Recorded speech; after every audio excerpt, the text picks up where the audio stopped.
welcome to No Question About That. It's the weekend pod talking about Forest, Dan Ashworth, and all the other exciting stuff with Daniel. How's it going?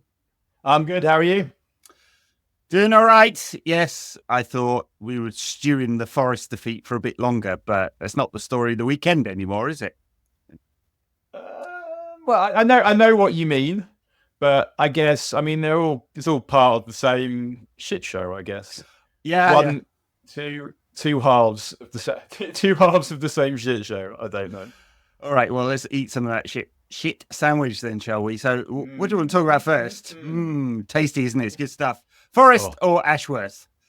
Let's do Forest. Let's do Forest. All right. Let's get In one sense, I mean, obviously, it's catastrophic defeat, isn't it? And pretty miserable. But United had 72% possession, like well over double the XG, 30 something entries into the Forest box. This is a game United should have won easily, but for three of the most comical pieces of defending that we've seen since last week. I think that's actually a good point.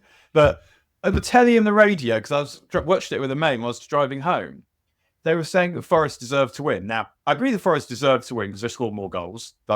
This is a well-travelled... The essential metric. Yeah, exactly. But look what their goals were. So, did they play better than United? They might have played closer to their maximum than United did, but were they better? Not really.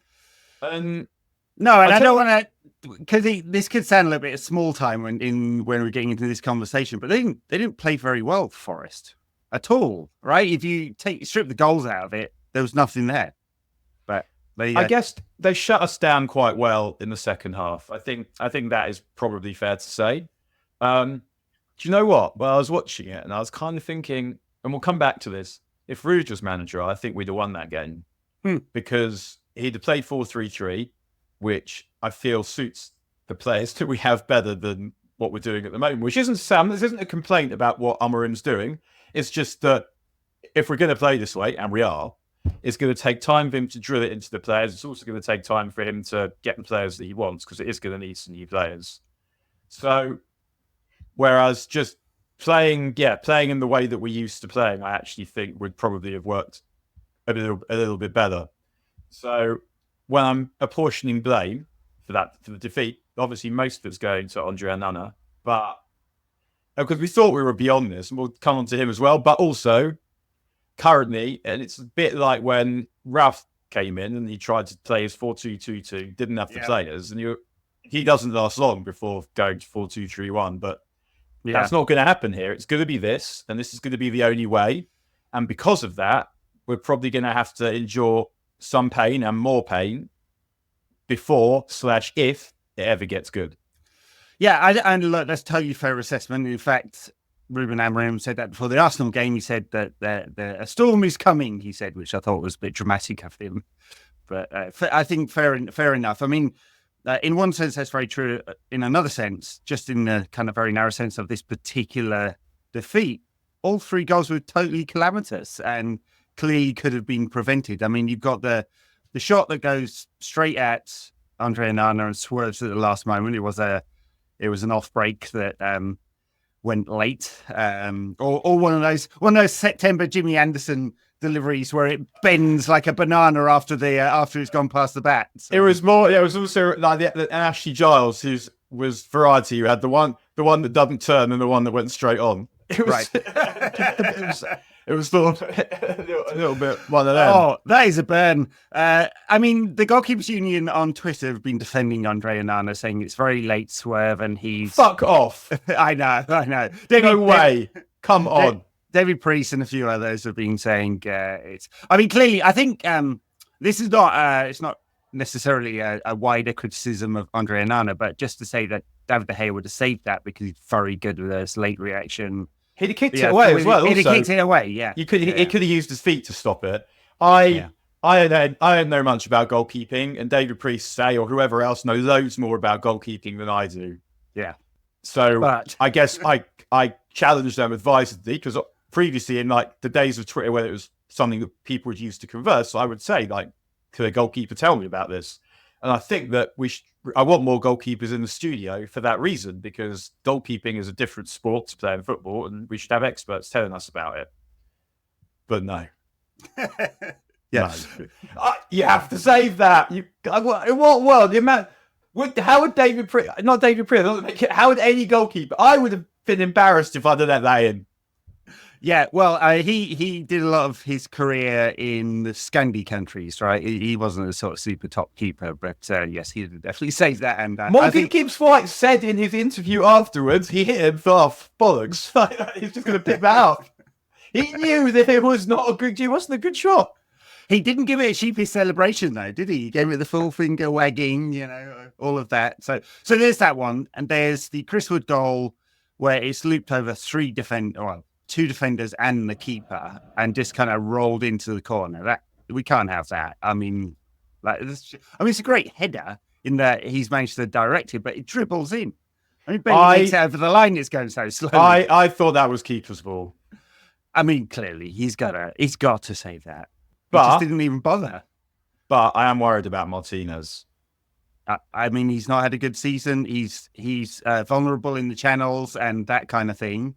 And we see on the first goal, actually, which I didn't talk about, which is where Milinkovic, the defender, runs into the zone. And here we go with the problems the zone are marking at set pieces again. And there's two defenders.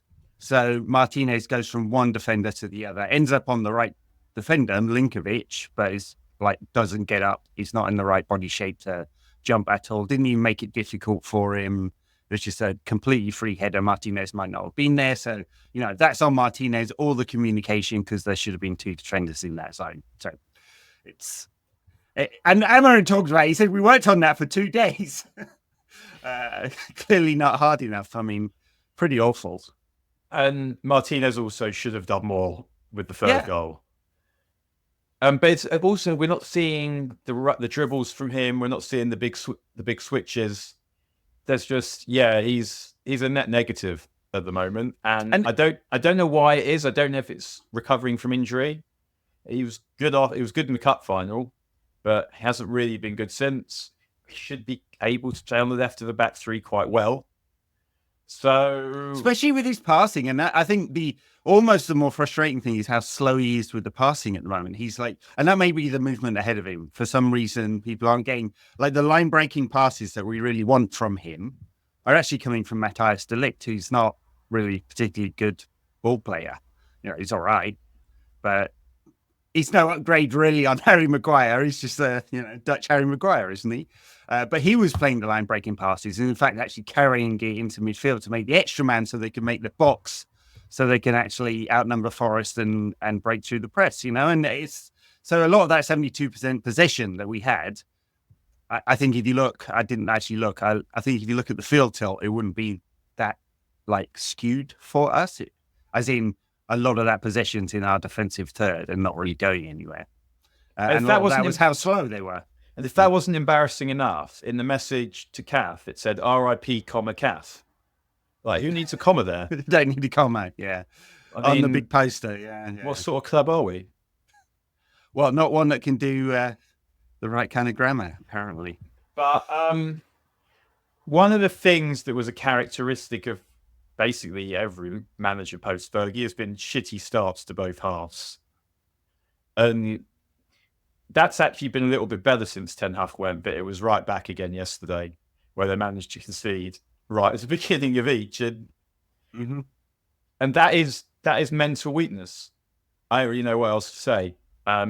It's completely inexcusable behaviour, and it's mental weakness. And we know that about this group of players, but at the same time, there's some new ones in there too. And we're still doing it. And you could see on the touchline, it felt like Amarim was ready to go in there, cut their heads off and shit in the holes. Wow. Yes. He did not look happy. I mean, he had the view by the end. He had the view of a man. He was sort of crouching down, doing the sort of Bielsa thing. And he looked, I wouldn't say broken by it, but deeply frustrated. Maybe he's looking at the fine print on his contract and going, can I return this, please? It's, not awesome. But those individual mistakes, there's no excuse for them. You shouldn't have 3 preventable goals in a game. And clearly, if you have that many preventable goals in a game, you're going to end up in 13th place in the division like we are, right? So it's not by accident. And take those out of it, which obviously you can't because it's football and that matters. And the rest of United's performance wasn't bad. I mean, like huge momentum in the second half. Didn't create loads after Bruno went off. After Bruno went off. Yeah. Like, you can't just toss those words away. After Bruno went off. Yeah.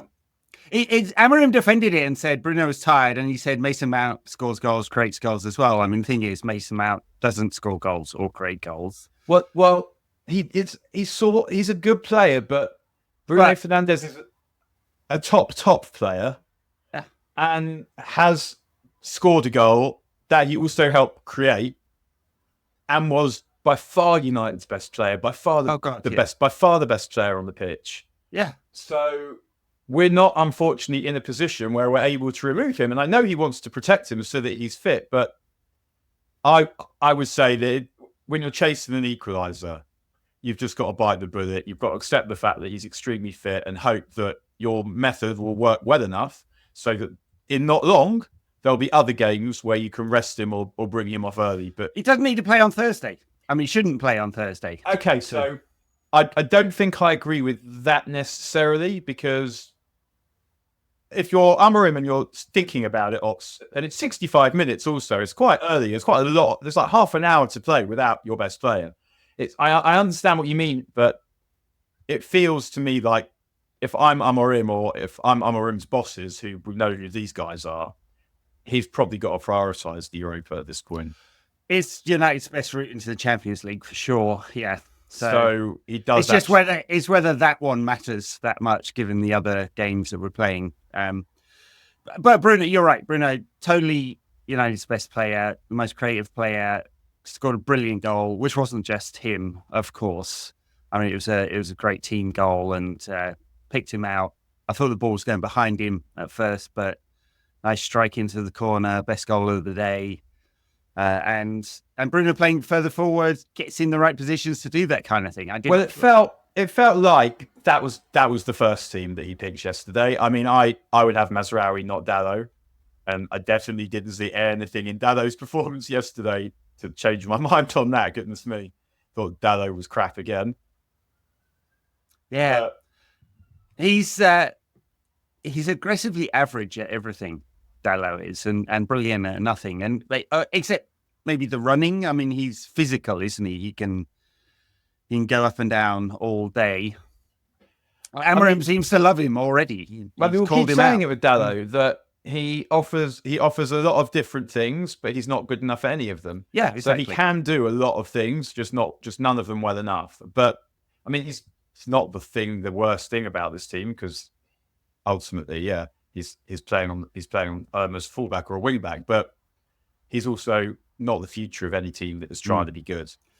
Well, I mean, I think the word on the street is that United are looking at left wing backs and left central defenders, right? Which shouldn't surprise anyone that those two would be a priority, right? I actually said to a mate at the end of the game yesterday, we need at least two wing backs, probably two centre backs, at least one midfielder, a striker, and a keeper, and we'll be fine after that. We'll just need squad players and the finishing touches. Yeah, hasn't it been like that every single summer for the last 12 years or something? Yeah, just need 8 players of world-class potential and we'll be all right. So sadly, there's likely no money in the kitty, or not a lot of money. I mean, it was about 100 million net spend last summer, and that was right at the limit. It feels like they might be able to find enough for one player in January, perhaps, but then they're not expecting to have a decent war chest for some double sweeps in the summer. I mean, they're guiding about 150 million of EBITDA, so like saying cash flow. There's some other costs that can come off. Depends on, I mean, there's 150 something million in payments going out to other clubs this year alone in the accounts, in transfers owed.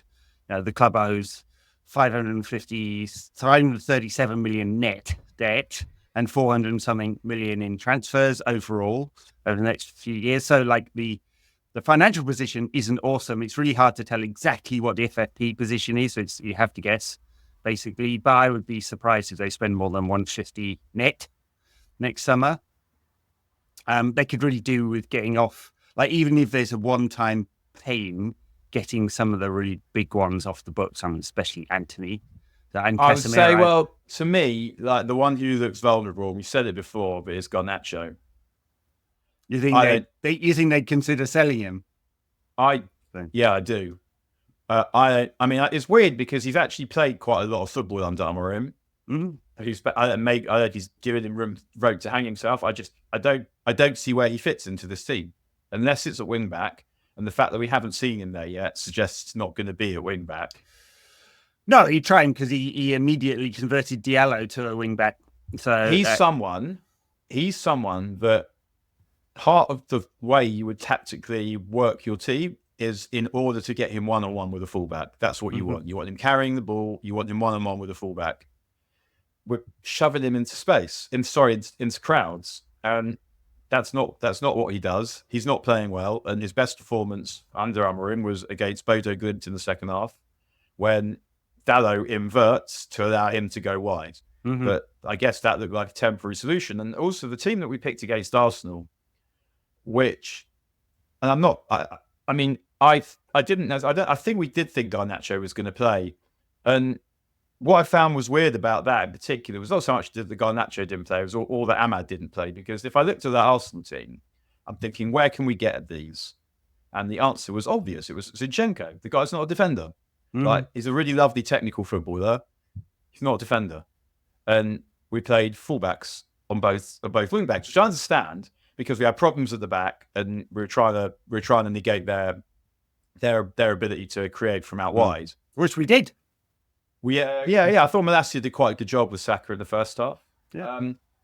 But on that side, I understand why you'd want the fullback. But on the other side, where you've got Zinchenko and Martinelli, I think I'd be saying there are three defenders and defensive midfield player. They need to deal with that because we need to score. And how are we going to score? That, to me, is Arsenal's weakness. Yeah. I mean, I think that's all fair. The one thing that is really noticeable with Amorim, I mean, it was before, but especially now, is that he uses the full bench, doesn't he? I mean, he makes 5 subs basically every game, and he makes them quite early as well. So I think he thinks of it as a 16-man game over 90 minutes instead of, and so he's thinking about subs. And in that sense, coming back to your point about Garnacho, he's quite useful because he's great in big open spaces. And his best performances, I would argue, have come off the bench. He's like, he can be really impactful. Whereas this time out, what happened is Rashford comes on off the right, which is like his worst possible position, basically, except for maybe wing back or something. And he was completely innocuous. And not that he would have been noctuous.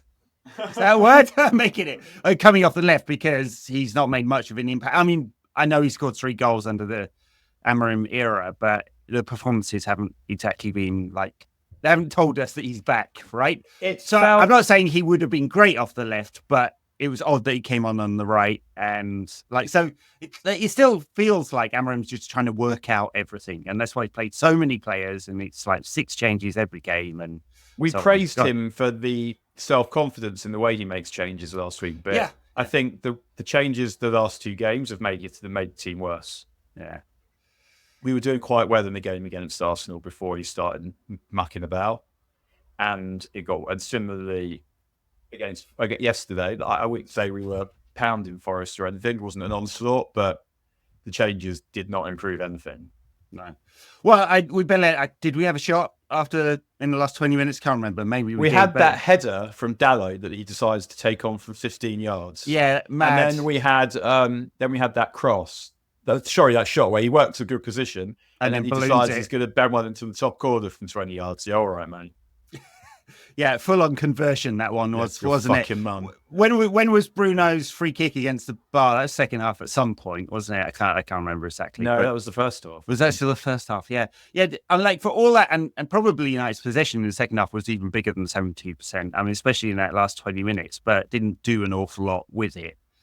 And moved quite slowly. You could kind of sense some frustration in the crowd. about that. I mean, look, I don't think we should. I know there's a lot of frustration with United fans generally about ticket prices, about the changes that have been made, about the style of communication that Ratcliffe has, and we're going to get onto more of that. And all like fair frustration, basically, I think. And there's like 20 years in the bank of anger with the owners, so there's a sense that he could go toxic quite quickly. But Amorim's going to be given plenty of time to make this work. I mean, unless United lose 75% of their games from here until the end of the summer, I think pretty much anything goes. But even then, I think at this point, I wouldn't fire him. No, God, no. We can't get someone like him and not give them a proper chance. It is a problem because he does have this way of playing. So it means that we may have to lose some players like Garnacho, who we think might be good, and sign players who may not be much use to anyone else because they won't play in the same way.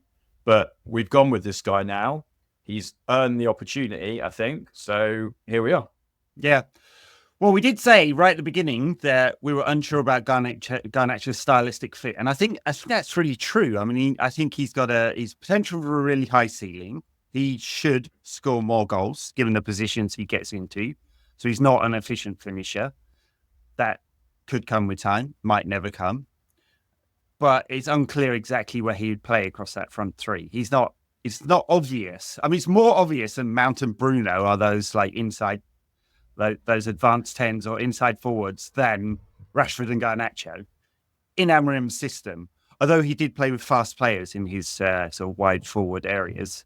So, I mean, I don't know. It's not obvious, the stylistic fit, I'm saying, with Garnacho. And maybe even less with Rashford, although I made the opposite argument about a month ago. So it's they're all to be worked out. But given that he's making so many changes, I'm not sure he knows yet, right? No. I mean, he's obviously trying to work it out. But I guess there are certain things that I think, as someone who's watched these players more than he has, that I feel like able to say that's a mistake. And one of them was not targeting Zinchenko in the Arsenal game. Another was playing Bruno deeper, because in the end, if you're trying to defend and you know you have to do a lot of defending, you have to get that guy near to the goal because he's the only one you can rely on to make anything happen. Mm-hmm. And I know that he said it before, he likes Bruno because he wants him to be able to play through the field, and that requires Bruno. No. He got a lot of the ball against Arsenal, but he did give us all a bit heart palpitations by losing it in deep areas. And it's not even that. It's just you have to score a goal and you have to get him near to the goal because he's the guy most likely to make it happen. We literally saw it in the game before and the game afterwards. Yeah, exactly. So against Forest, it's classic Bruno. This is the turn around, the flick around the corner to Agate to start off the move that ends with Bruno scoring. Yeah, actually, I think I'm right in saying that, right? Yeah. Absolutely brilliant. Like, took 3 Forest players out of the game. Did it again in the deeper area. Lost the ball. Forest score, albeit, going through Onana, who dived out the way. But like, fairly classic Bruno. If he's going to lose the ball, you want him to lose it in the final third when he's trying to make killer pass, which he makes more than 200 times last season in the Premier League alone, right? So shot creating actions. So absolutely right. You want him as high up the pitch as possible. Deary me. And I'll tell you something else that pissed me off yesterday is I can't remember how much added time it was. 7. Pardon? 7. But yeah, that's what I thought was 7. But given what had happened before it, didn't seem enough, did it? It was nowhere near enough. And then, he spends 5 minutes having that row with Onana. And obviously, Onana is a dickhead. But I don't feel that it's in the laws that you can punish him by blowing boom on the whistle. But he did. Mm-hmm. He literally blew on the dot. No, he should have added that time. So 43 seconds, apparently, that whole And then to be very clear, stuff. I don't think that we were about to score. But just sensible application of the laws would be nice. I mean, in terms of true stoppage time, the Qatar World Cup was much closer than anything we normally see, right? That's how it should be all the time. Yeah. I mean, it would be contrary to 150 years of organised football, but a shot clock, stop clock type thing with an hour that you count down from would be much more honest in terms of your application of your like actually having the football in play. And so the Qatar World Cup got us much closer to the 60 minutes than the 52 or whatever the average in the Premier League is. It's currently a secret. How much time is left? Why? Yeah, Why are we not allowed to know? I know. Because that's just the way it's always been done. Yeah. And like the stupid thing about that, all that stoppage time, like most of it, I mean, you're supposed to add 30 seconds for each substitution, 30 seconds for each goal, right? And then like clear stoppages, you're supposed to add an undetermined amount of time, like the 43 seconds for the Anana thing, and so on and so on and so on. So you're supposed to add that, yeah, but it doesn't always happen. But the stupid thing about that was all caused because the assistant's microphone battery ran out. Like, what the fuck?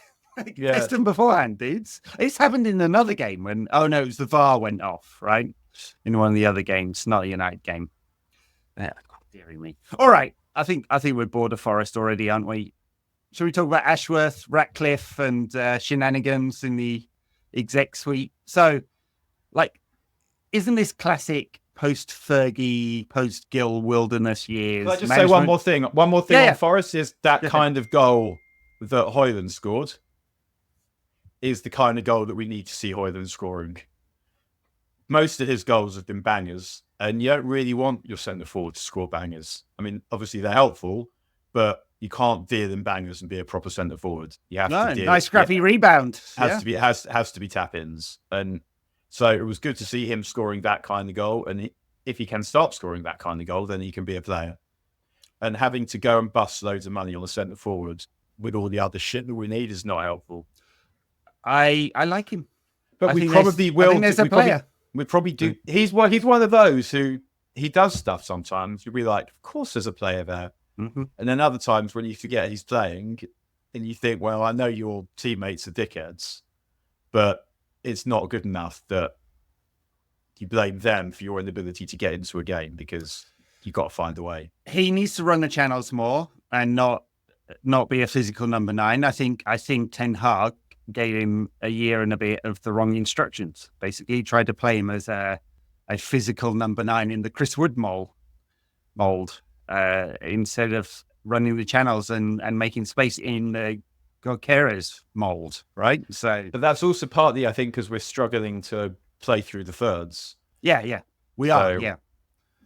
So you somehow got to get the ball, and that's why probably Ten Hag signed Xerxes. But I think there's a fair chance Amorim thinks he's crap. And we last week we praised Xerxes a little bit after being fairly negative about him. I mean, when he first came, I think we were both pretty positive about him from the little that we'd seen. Like the way like his touches, like his he played 15 crap games in a row, and we were like, don't think this is much good. and he scored a couple, and we were like, all right, maybe there's a player here. And I had a very fun exchange in our YouTube comments down below. If you're watching on YouTube, let us know what you think. By someone who came along and said, it's absolutely amazing how much waffle you two can get into 45 minutes of a show. I was like, all right, that'll be the tagline now. As much waffle as you can get into 45 minutes of the show. And he didn't like our views on Josh Xerxes. But there you go. That's football. Everyone has an opinion. Yeah, I mean, he was dreadful against Arsenal. Goodness me. Like that moment where he breaks away and he leaves the ball behind. It's just, it's not meant to look like this. This is a good segue into the Ashworth Ratcliffe thing, because he is one of the post Ten Hag signings. Right? So this is the sporting structure. I don't know whether it was Ashworth's spreadsheet or Jason Wilcox's directing. Who knows with Josh Xerxes, but clearly not one of Ten Hag's. But some interesting stuff coming out there now. Ashworth has been fired, apparently at Jim Ratcliffe's behest, broken by The Athletic this morning, and then, as is the case, followed up by everyone with a little bit of detail here and there. What are your immediate reactions to Dan the man getting the bullet? Dan, he didn't particularly strike me as someone I'd want to work with or for. I would say Ashworth. I think he probably, my guess would be he didn't get on with Ratcliffe, who was probably interfering. But Sounds like it. But I've also heard that he wasn't behind Amorim. He wanted Southgate or Potter. Right. That's worth a firing on its own. I agree. Well, so the BBC, Dan Rowan at the BBC has suggested that basically Ratcliffe, Dan, there's all these Dans. Are you in a club, you guys? Like, what is it? So I mean, I don't think I would ever be. What's your name? Dan. You're solidly a Daniel, are you? Not. I mean, lots of my mates would call me. For the first sort of 15 years of my life, I was Harrison most places I went to, I guess. And then, I mean, my wives have both called me Daniel. And so I kind of felt I almost had to get used to being called Daniel. But there is like something. I mean, when you at work, when people ask you what your name is, are you Ed or Edward? No, I'm Ed. I've been Ed since I joined an internet startup in 1999. It was casual environment. I don't know. It just everyone started calling me Ed, so I was like, oh yeah, maybe I'm Ed. So maybe I was Ed at uni as well. Probably was. What does your mum call you? You don't have to answer that. No, it's sometimes an Edward. Actually, my cousin down in LA calls me Edward all the time. She absolutely insists on doing it. So it's kind of cute. On purpose, or because, like, to be funny, or because she thinks your name's Edward? I think it's to be funny. So, yeah. So, it's totally fine.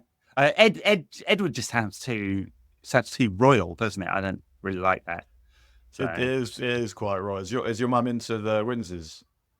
Oh yeah, and my grandfather's old, ex-RAF, very kind of stiff, nice guy, but hard to really know deeply. And he was very much into genealogy and finding out the family history and all of that kind of stuff, and drawing lines back to the 12th century. Royal connections and all of that kind of. Oh, you've got royal connections. Oh God, it's like. It was really tenuous as well. It's like 15 degrees removed in the 12th century. But yeah, there was a family tree going. One of maybe even the one that got the poker up the arse. Was that Edward II? So it was, what a way to go. Deary me. Yeah. Anyway, Dan Ashworth, like fired. Would that give you heartburn? Like taking a suppository? I mean, it would depend how far up it went, literally. So yeah, Dan Ashworth. I mean, I guess one of the problems with it is almost nothing to do with Daniel Ashworth. It just gives a sense of chaos and mess that you spend however long. I can't remember how long it was waiting for this individual. 5 months. You pay £3 million. £3 million. Yeah, and then you diss him after a few months. Yeah. And one of the things I wondered about getting Dan Ashworth was, should we be not looking for the next Daniel Ashworth? The thing with Daniel Ashworth, one of the things I wondered was, should we not be looking for sort of the next him? So someone who does that thing but is up and coming, rather than someone that thinks they're already there and thinks that Gareth Southgate is a suitable manager of Manchester United. I don't know. Well, it wasn't an appointment I would say that I loved in the first place, because he was someone I thought was a bit of a penis from watching him speak, and also someone who I knew thought that Gareth Southgate was good. So I didn't have good vibes about him, and we've seen the players that we've signed; they don't seem to be very good, and that's obviously not all on him, but he's definitely involved. Denied it, but yeah, for sure. So losing him doesn't feel like it's terrible in terms of how we survive without this epochal genius, but it creates an atmosphere of mess. I don't know whether it's on his side of things or on other people's side of things, but what happened to him at Newcastle, where Eddie Howe sidelined him, and he apparently was unhappy with being sidelined, appears to have happened at United as well, where Omar Barada sidelined him. And especially Ashworth appears to have been, I mean, if you believe the reporting, and like this is all I'm going off, I have no special information here, that Ashworth was basically the veto on sacking Ten Hag. He was the one saying, hey, we should keep this guy, whereas Ratcliffe wanted apparently to bin him. So he's coming out in the summer. Yeah. And Ashworth has basically provided the veto, and then everyone's unhappy with Ten Hag, and Omar Barada has gone over the head of Ashworth or under him, and got Ruben Amorim, who was his favourite, and Ashworth basically had no decision-making power in that, which is mad for a sporting director. So you can kind of go, okay, I can understand where the tensions have come here, but the same political fight that happened with Ashworth at Newcastle. And it doesn't strike me this is because Ashworth is the big dogging it, and going, I got all the power, it's me. It's because he's too weak, and other people have gone, no, I'm taking this. I mean, this is a classic executive power play, right? And it looks to me like he is not the alpha in the room amongst this party of people. I did enjoy about a month ago, I'll quote it here, is a Mail piece. Sir Jim Ratcliffe's fury at Dan Ashworth and Sir Dave Brailsford, the David Brents of football and a waste of time. Insiders reveal the truth about sporting directors. I mean, ouch. Sounds very believable. I mean, I'm certain that Ratcliffe is an absolute nightmare to work with and for. I'm sure, because he's got billionaire dickhead syndrome, right? Which is like you've done one thing brilliantly and you think you know absolutely everything, right? It's about everything. Yeah, it's classic. In any difference of opinion, the other person is mandated to bow to your superior exchequer. Yeah. So. You can't purchase the correct opinions, but people that have a lot of money often think that they can. Absolutely. And Ratcliffe has kind of said the things that, I mean, in the summer, he was like, he was asked, he was doorstepped at the America's Cup, right, in South of France, wherever it was, and asked about Ten Hag's future. And he said, tells you plenty about him, that does. Yeah, it does, doesn't it? He said, it's not on me, it's on the executives in charge, right? So Omar Barada, Dan Ashworth, so on. But, you know, he's on the phone all the fucking time. Of course he is. Like he thinks he has power and an opinion, and he does have power and an opinion. It's just the best opinion is for him to step away from it. And it appears like at this point it's got too much. And I mean, I wouldn't be surprised if a call from Dan Ashworth hasn't been complaining about Omar Barada, and Ratcliffe has said, yeah, that enough is enough, and done the firing.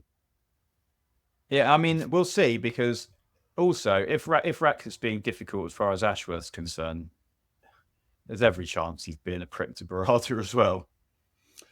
Yeah, look, I mean, it looks like it could well be one of those much fabled mythical situations where everyone involved is a prick.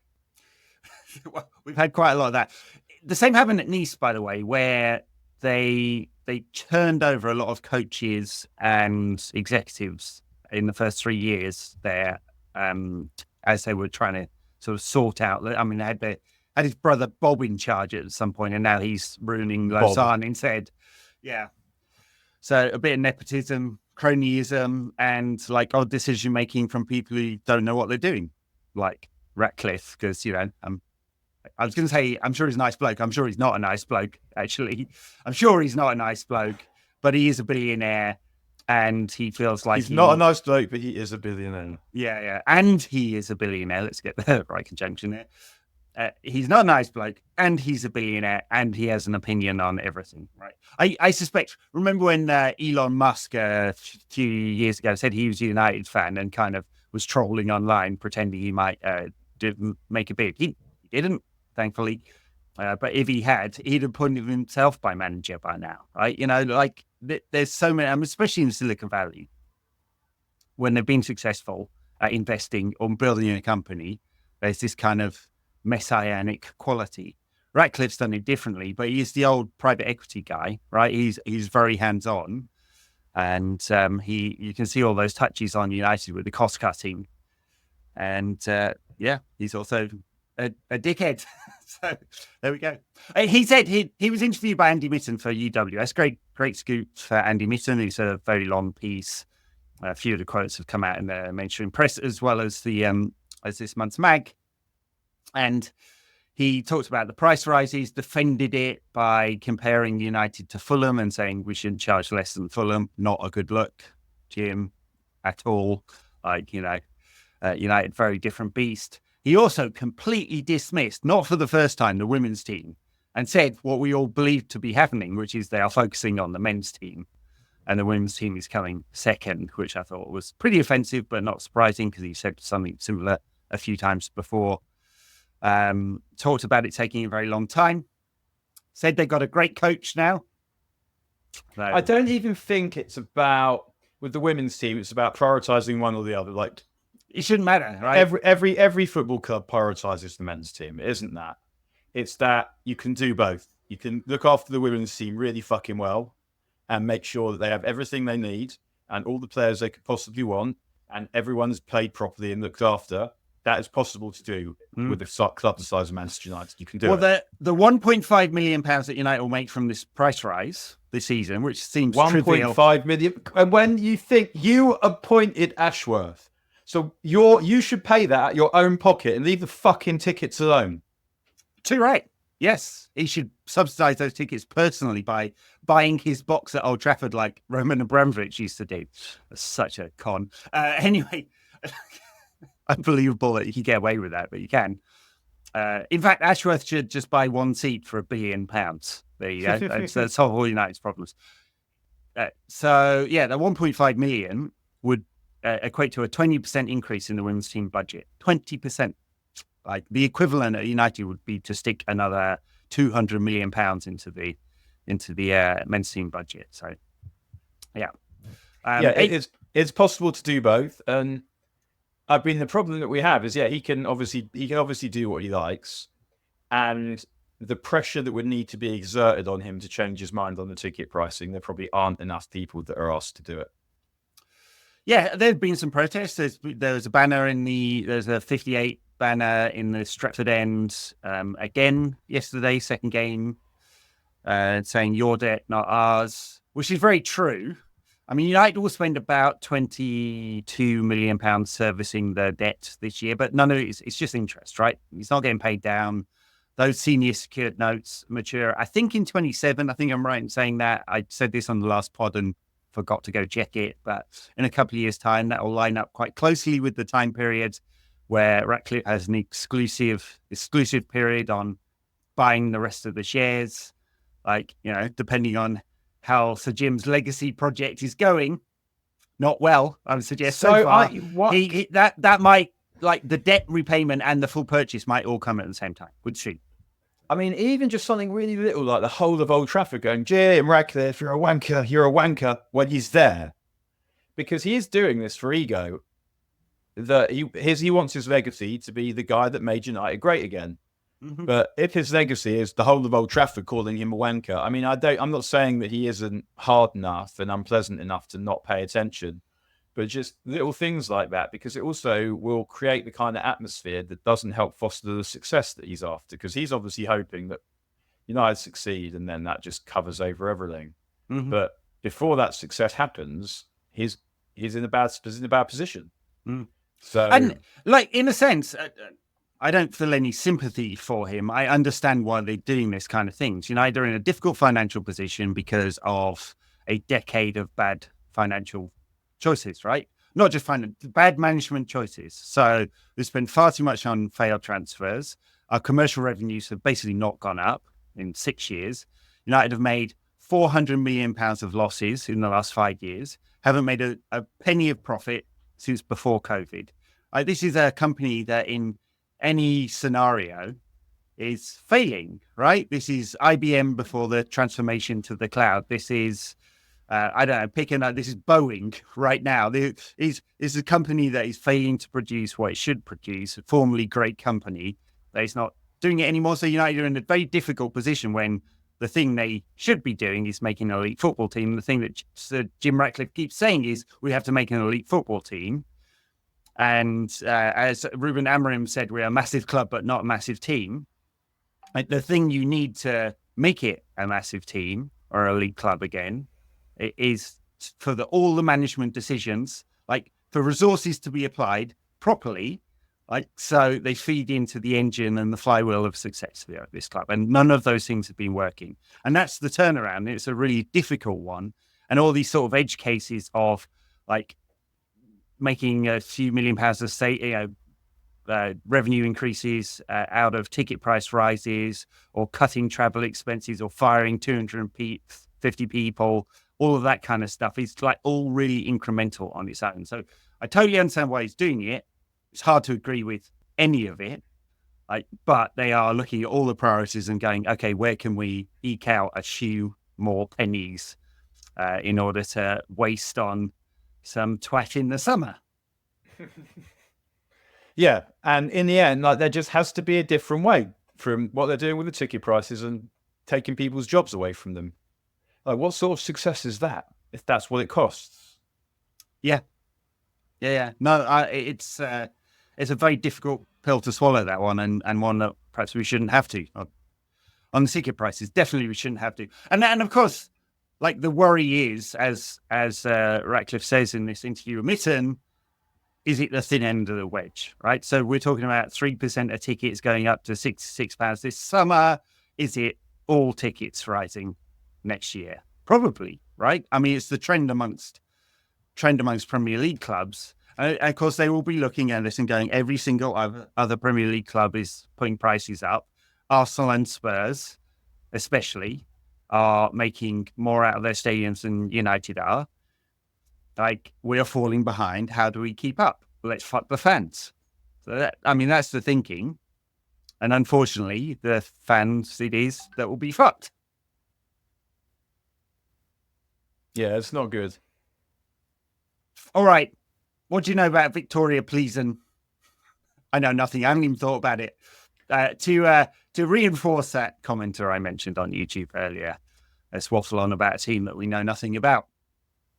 What I would like to see, I guess, is it's difficult because of the time of the year we are, where there's just so many games, but I just want to see the players be given time to settle. If you're asking them to do different stuff, then to be constantly changing them, particularly if you're bringing in players that you know have no future. Yeah. I do wonder whether the time of all these massive changes, each game is over, but given it's a Europa League game, I think there'll be another 5 or 6 changes. And there'll be another 5 or 6 again for the City game next Sunday. So that seems very likely that will happen.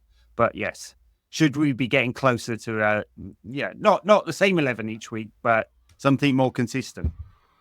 Yeah, I mean, you'd think so, but he also, they're a player. Yeah, he needs to do something with that defense. That defense is not looking secure, and I know that it took massive fuck ups for us to concede the 3 goals that we did, but at the same time, it isn't that surprising we conceded 3 goals because Forest threatened when they ran forward. They didn't look non-threatening, and we're not seeing. The lift hasn't been dreadful. It's not like he's making loads of mistakes that lead to goals, particularly, but he's not. We were led to believe that he was an organizer and a dominator.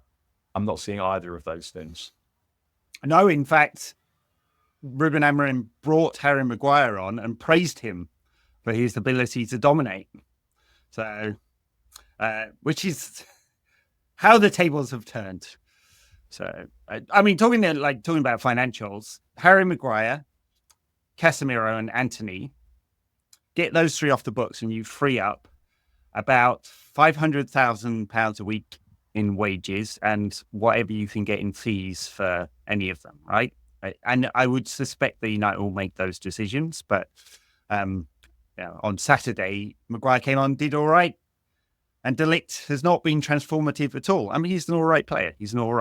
But not transformative. We didn't talk about Euro. What did you think about him? Yeah, he was okay. Yeah, there's something there. Yeah, you couldn't. It feels like I haven't seen enough to have too much to say about Euro, but anyone that knows anything about Euro is convinced that Euro is special. So I'm happy to believe. You can see that he's got the raw materials. He's got the recovery pace. He's got sort of Rio Ferdinand's brain and Aaron Wan-Bissaka's legs, which is quite a good combination with him. He probably won't play on Thursday because they'll manage his minutes. I'm just looking up Viktoria Plzen here. Sorry for the lack of quality analysis, but they also play in a 3-4-3 system. So, yeah, clash of the 3-4-3s. Don't see this often in football these days. So, not since the days of Catenaccio did you have this many defenders in a team. I mean, it's a good away trip, actually, Pilsen. I wish I was going. Yeah. Small ground. Czech Republic. Awesome. Yeah.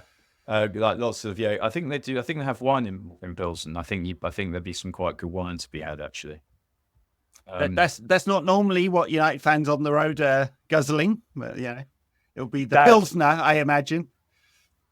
Yeah, I mean that is definitely what I tend to drink. I mean on Euroways, but because especially in Europe, I mean you do get some good beers as well, but yeah, I'm a wine on Euroways kind of person. You're cracking open a bottle of Chablis. Are you a Chardonnay man? I quite like both. I mean, if I was ordering white wine, I would generally order a Chablis, yeah. But I'd say it sort of depends where you are and what is meant to be good where you are. Well, Viktoria Plzen are second in the Czech league behind Slavia Prague. They are 10 points behind, so they had a decent start. I don't know any of their players. Do you, Dan? No.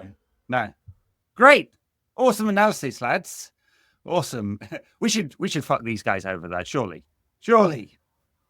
I mean, yeah, you would think, but it's about they do just need to try and learn what this system demands of them. I mean, I guess we didn't mention that Ahmad also was a bright spot yesterday. He always is. It is getting to that point with him, isn't it? Where he'd be one of the first names on the team sheet. I'm still not sure that I want him on the wing. I quite like him in tight spaces, and he makes good decisions around the box, and his short passing is good. So I'd like to. I mean, we don't really have many options at wing back, but I'd actually like to see him as one of the 10s next to Bruno, and I'd put Garnacho on the right, maybe. Yeah, I suspect that he's there because of his ball carrying ability and his ability. But we know that Garnacho can do as well. He can. He's not as intelligent with his pass as Ahmad is, but that's why it was surprising that it was the way around it has been. I keep saying this because I feel like Ahmad can play in the 10 and Garnacho can't. Garnacho is someone I want going up and down in the spaces, and so I'd like to see Garnacho at right wing back and Ahmad and Bruno in the 10s. I don't think we will. And as I said, like when we were looking at a kind of sellable assets, where you're thinking if we could get a big name out, someone with a contract, someone good might want. The one that I'm not particularly behind this. I think Garnacho could be a good player. I think that he might be the one that they get rid of because I don't think he's got a spot in this formation. Well, we've got another 6 months to try and work that one out, I guess, before the window. But yeah, it is an interesting one to watch, isn't it? The game on Thursday. I mean, does he rotate again? Masraoui obviously had a week off. He might come back into it. I guess he had half an hour in this game, but Harry Maguire, after being praised, does he bring him in left centre back? I mean, I'm thinking like he's rotating for minutes as well as like understanding his players at the moment. So I suspect it's heavy rotation again with City away on Sunday rather than a consistent 11. Who in the front three? Does Mount come in again? Probably, actually. I suspect we're Dorsey Mount again. And will we see Josh Zirkzee up front? It's not scoring goals. I would say that's unlikely. I think we'd be more likely to see Rashford. I think if there are going to be heavy rotations, I think it might be Rashford who plays up front. And in central midfield, given that was Mainy's first 90 for quite some time, I suspect Casemiro comes back into it. He didn't play on Sunday at all. I mean, he's now peripheral, right? So, well, he's kind of one of those where you think if you're the manager, I'd be thinking I'd sort of like to use him, for example, against Arsenal. and this was another thing that didn't make that much sense to me. No, given he's probably our best player in the air. In the air, exactly that. He's good in the air in both boxes. I couldn't believe he didn't start that game. But if you're the manager, you might be thinking, this guy's bound to have an ego. If I never pick him, then he won't accept it and he'll leave. And even if you get no money for him, just getting rid of the wages might be good. Don't need a fee. I mean, there would be an impairment, but after third season, right? So after 3 or 5, 60 million, 12 million a season. So the on the books cost is 24 next summer. So take 10 from someone in Saudi. Would they pay that? And obviously get rid of him. Otherwise, there's a bit of an impairment on the books, which is not awesome given United's position. So it's basically like paying another fee. Anyway, yeah, I'd suspect that Casemiro will play something of Thursday, if not start, because he's not had any minutes recently, and they want to protect Mainoo from recurrence of the injury. How tall do you think Mainoo is? 5'9". So I thought he was small, and then I saw some footage. The internet says he's 5'7". Then there's footage on the internet of him and Cole Palmer with, what's his name from Love Island, Josh Denzel, during the Euros, where they're having this conversation, and Mainoo says he's 6 foot, and then they measure him, and he's just under 6 foot. I mean, he's wearing shoes, and I don't feel that Cole Palmer is particularly careful with just flattening the hair. I mean, I thought Mainoo was littler than that, and he looks kind of littler than that on the pitch, but I was pleased to see it, because then I'm thinking, well, because one of my problems with Mainoo is I feel like, is he long-term going to need a minder in midfield? But actually, if he fills out, then he should be big enough to do everything.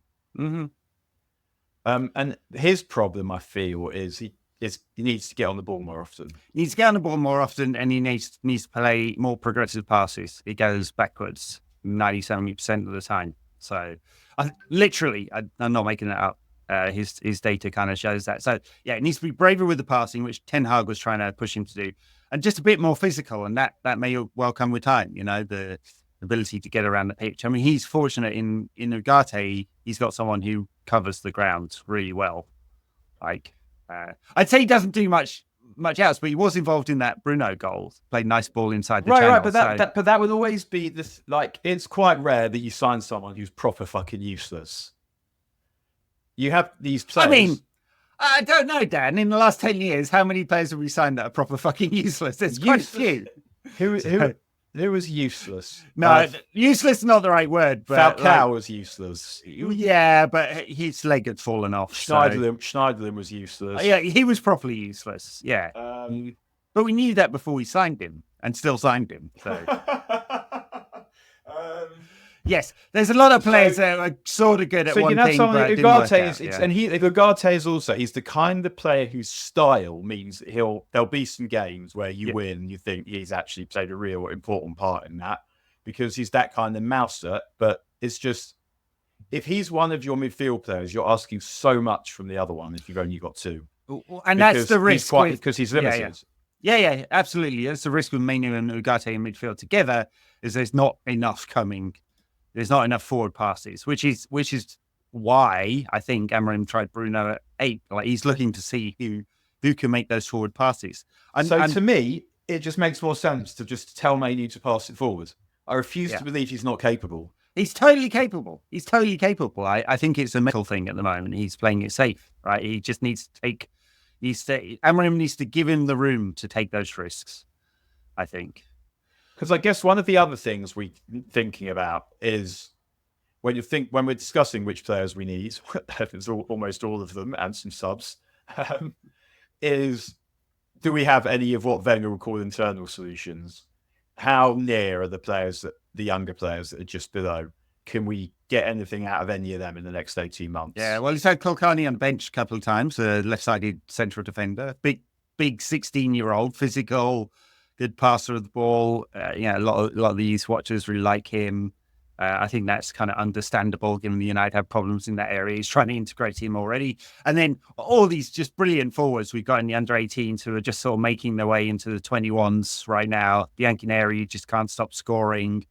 Shea Lacey. Ibrahimov looks like he could be something. Yeah, God, I mean, they're technically all brilliant. But that comes with the territory now, that everyone is brilliant technically. Yeah. So it's about the ability to impose that technical brilliance on other technically brilliant players at the right time. Absolutely, yeah. We could definitely do with, I mean, Barcelona are in a far worse financial situation than us, selling off parts of the club all over the place, but managed to find these internal solutions constantly. I mean, just turn up with another 17-year-old central defender who solves all their problems, So I'm not saying Shea Lacey is the next Lamine Yamal, but there was a £100 million player they just discovered out of La Masia and didn't have to spend anything on. So yes, some of those solutions would be, but not just him. Useful. There's Pau Victor came on and scored the other day. Pau Kubasi. Kubasi, the central defender, looks great. Yeah. And it is difficult to throw these people into a mess, but I guess the chances are none of them are ready because we haven't seen any of them really.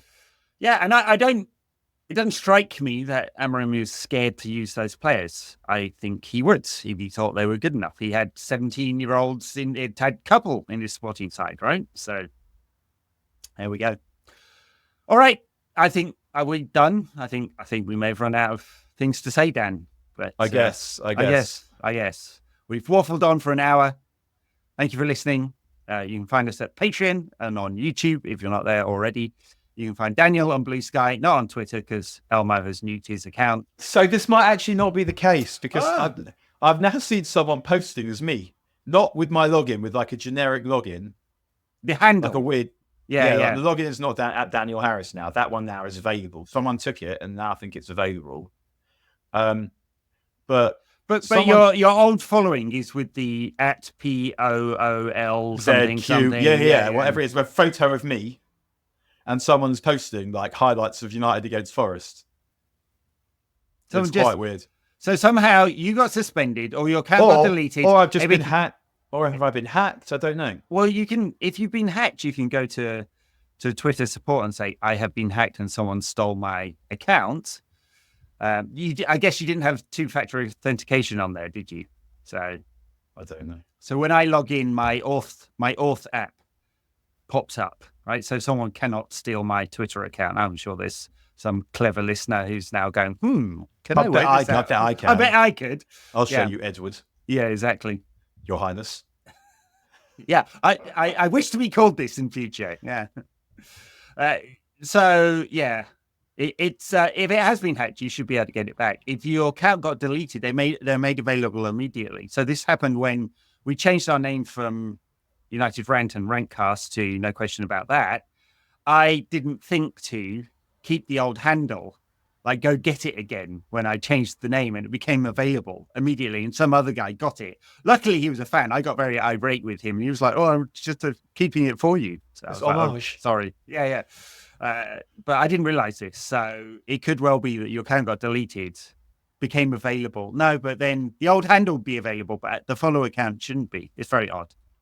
And part of me is just, I don't give a fuck because I was going to leave Twitter anyway. But also it's all my... I haven't been up to any shenanigans in my DMs, but they are all there.